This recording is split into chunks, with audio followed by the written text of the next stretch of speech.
जय हिंद दोस्तों। जो सहायक आचार्य यानी असिस्टेंट प्रोफेसर की एग्जाम है उसका पेपर कैसे हल करें, इस बाबत आज का वीडियो है। आपको अग्रिम बधाई, शुभकामनाएं। सबसे पहले मैं आपको बता दूं कि आपका यह आपकी जो परीक्षा है इसमें 3 पेपर होंगे, फर्स्ट पेपर और सेकेंड पेपर। यह आपके सब्जेक्ट से संबंधित है यानी ऑप्शनल। इसमें आपके 150 क्वेश्चन आएंगे और हर एक क्वेश्चन आधे आधे नंबर का होगा, यानी 75 नंबर के दोनों पेपर होंगे। तो कुल 150 अंकों की तो आपकी होगी ऑप्शनल और 50 अंकों का आपका होगा जीके का पेपर। इसमें 100 क्वेश्चन आएंगे, हर एक क्वेश्चन कितने का होगा, आधे नंबर का। तो कुल कितने हो गए, 200 अंक। इन तीनों पेपर में आपके लिए माइनस मार्किंग है, -1/3 नंबर आपके गलत पर कटेंगे और जो सही है उस पर जितना अंक मिलेगा उसका 1/3 अंक ऋणात्मक अंकन होगा।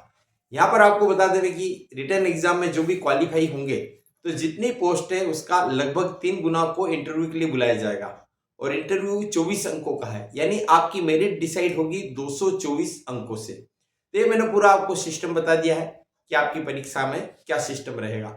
जो ऑप्शनल जो आपका पेपर है उसमें आपको 150 क्वेश्चन हल करने के लिए आपको 3 घंटे यानी 180 मिनट मिलेंगे और ये जो जीके का क्वेश्चन पेपर आएगा उसमें आपको 50 अंक के लिए 100 क्वेश्चन हल करने पड़ेंगे और इन 100 क्वेश्चंस के लिए आपको समय मिलेंगे 2 घंटे, यानी हर एक क्वेश्चन के लिए आपको 72 सेकंड मिलेंगे। ये आपकी पूरी एग्जाम की स्ट्रेटजी है।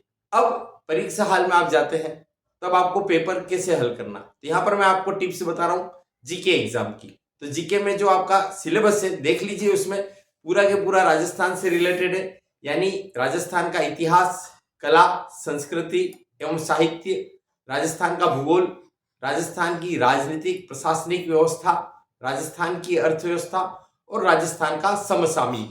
यहाँ पर मैं आपको बता दूं, आपको सबसे ज्यादा ध्यान रखना है करंट अफेयर्स यानी समसामयिक पे। और बच्चों के दिमाग में रहता है ना कि सर हम समसामयिक कब तक का पढ़े, तो मैं आपको बता रहा हूँ कि आपका जो पेपर है ये नवंबर एंड तक बन चुका होगा। नॉर्मली 1 महीने या 1.25 महीने पहले तक पेपर बन जाता है, तो आपको अपना करंट नवंबर एंड तक पढ़ना है। तो जाहिर है कि वर्तमान सरकार का जो गठन हुआ है कि भाई इलेक्शन का रिजल्ट 3 दिसंबर को आया है और मुख्यमंत्री जी की घोषणा 12 दिसंबर को हुई है, उनकी शपथ 15 दिसंबर को हुई है। तो इन बाद वाली इवेंट के परीक्षा में आने के लगभग कोई चांस नहीं है। तो आप जो नवंबर एंड तक का जो भी आपका राजस्थान का करंट है उसको बहुत अच्छे से तैयार कीजिए। हमने करंट के नोट्स तैयार किए हैं, अगर आप चाहें तो माई मिशन से उन नोट्स को आप निःशुल्क भी प्राप्त कर सकते हैं। यहां पर मैं आपको बताऊं कि आपको क्या ध्यान रखना है। सबसे इंपॉर्टेंट चीज है 5वां विकल्प। अब तक क्या होते थे, 4 विकल्प आते थे और उसमें से कोई एक सही होता था।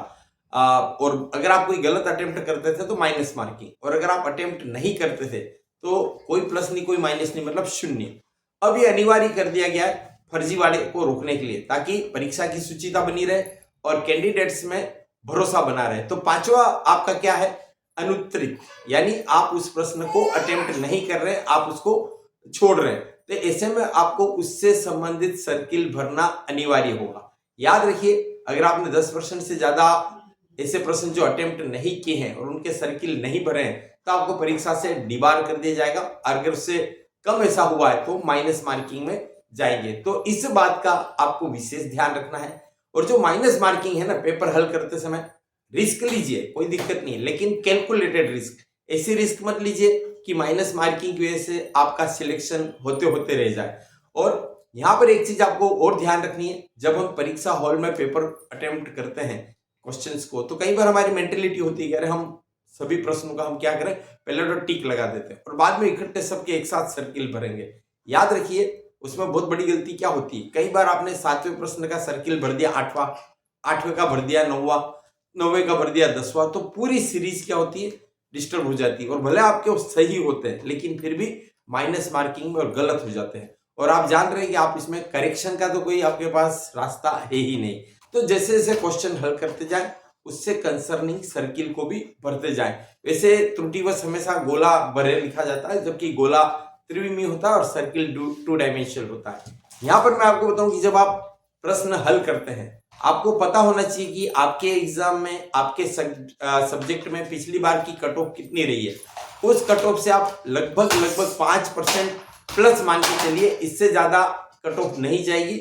बहुत ज्यादा मतलब टेंशन में आने की जरूरत नहीं, और अपनी स्ट्रेटजी और पेपर को हल करने की सिचुएशन उसके अकॉर्डिंग सेट कीजिए। बहुत ज्यादा क्वेश्चन हल कर लेना मेरे हिसाब से समझदारी नहीं। अगर आपको सही आते हैं तो आप 100% हल करिए, और अगर आपको नहीं आते हैं, ये भी कर लूं वो भी कर लूं, जुए वाली मानसिकता से आप हल मत करिए। यहां पर आप जब पेपर हल करते हैं तो कई बार बहुत टफ हिंदी का यूज करते हैं, संस्तुति, ठीक है कि नहीं।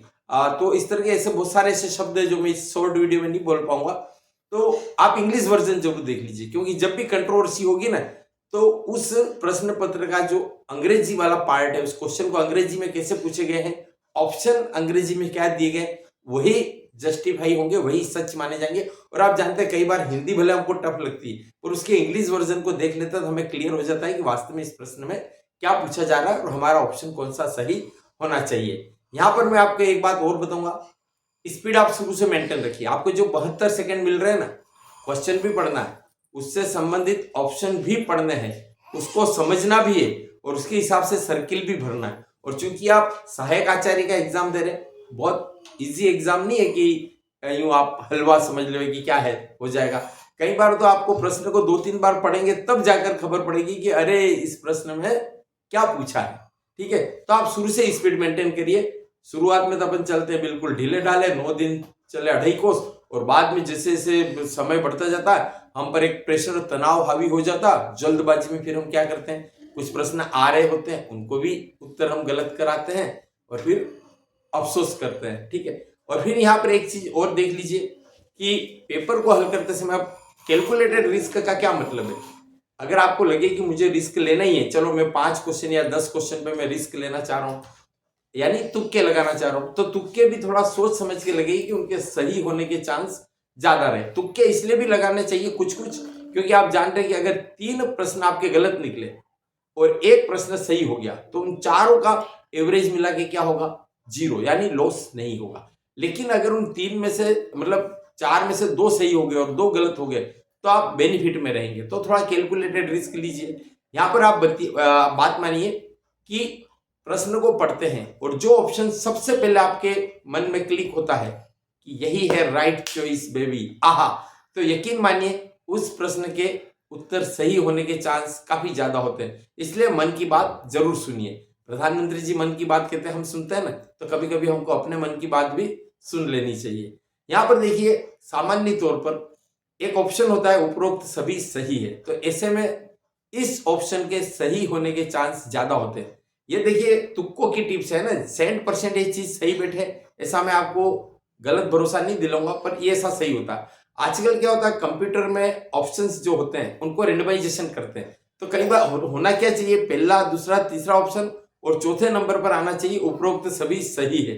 पर कंप्यूटर के रेंडमाइजेशन में कई बार क्या होता है, दूसरे नंबर पर या तीसरे नंबर पर आ जाता है उपरोक्त सभी सही है, और चौथे नंबर पर फिर कोई ऑप्शन आ जाता है। तो यहाँ पर ध्यान रखिए कि उपरोक्त सभी सही है वो बाकी तीनों ऑप्शन के लिए, क्योंकि अगर कोई 2 ऑप्शन सही होंगे तो यूं लिखा हुआ आएगा कि उपरोक्त दोनों ऑप्शन सही है, अथवा ये और वो ऑप्शन सही है। इसलिए इस मामले में आप दिमाग में कोई कंफ्यूजन मत रखिए।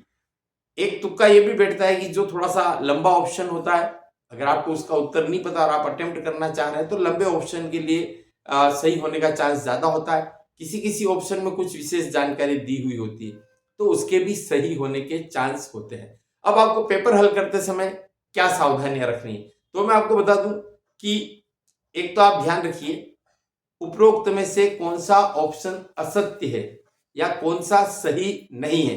हम क्या करते हैं, सही पढ़ लेते हैं, नहीं है वो पढ़ना भूल जाते हैं, और फिर खुद पढ़ते हैं हल करना है और गलत कराते हैं। होता है ना, रे कारियो खुद पढ़ियो मैदान में, वो गाना हो जाता है वहां पर। ऐसा नहीं करना। अगर सत्य नहीं है मतलब आपको ध्यान रखना है कि 3 ऑप्शन सही होंगे और चौथा क्या होगा, गलत होगा, आपको उसको फाइंड आउट करना है।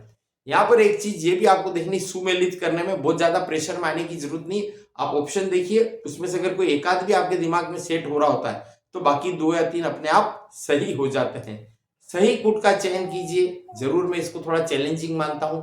इसको हल करते समय आपको बहुत सावधानी बरतनी चाहिए। कई बार निगेटिव अप्रोच से भी आप क्वेश्चन का सही आंसर ढूंढ सकते हैं कि यार ये ऑप्शन तो हो ही नहीं सकता, उसको बाहर करते जाइए तो आप सही उत्तर तक पहुंच जाएंगे। कालानुक्रम जमाने वाले में भी मोटे तौर पर जो घटना आपको पता रहती है कौन सी पहले हुई कौन सी बाद में हुई, उस आधार पर भी आप कर सकते हैं। मैं आपको अंत में यही सलाह दूंगा, पूरी नींद लीजिए, अपने स्वास्थ्य का ध्यान रखिए। सर्दी जुकाम वगैरह हो रहा है तो कई बार क्या होता है, उस वजह से भी हमारी एकाग्रता, हमारी पढ़ाई पर असर पड़ता है। तो आप अपने स्वास्थ्य का ध्यान रखिए, अनावश्यक तनाव मत पालिए। और अभी आखिरी समय में आप मॉक टेस्ट दीजिए, माय मिशन की ओर से रोज अभी मॉक टेस्ट लिए जा रहे हैं, आप चाहे तो उसे भी ज्वाइन कर सकते हैं। आपकी सुखद भविष्य के लिए और सिलेक्शन के लिए हार्दिक बधाई, शुभकामनाएं, धन्यवाद, जय हिंद।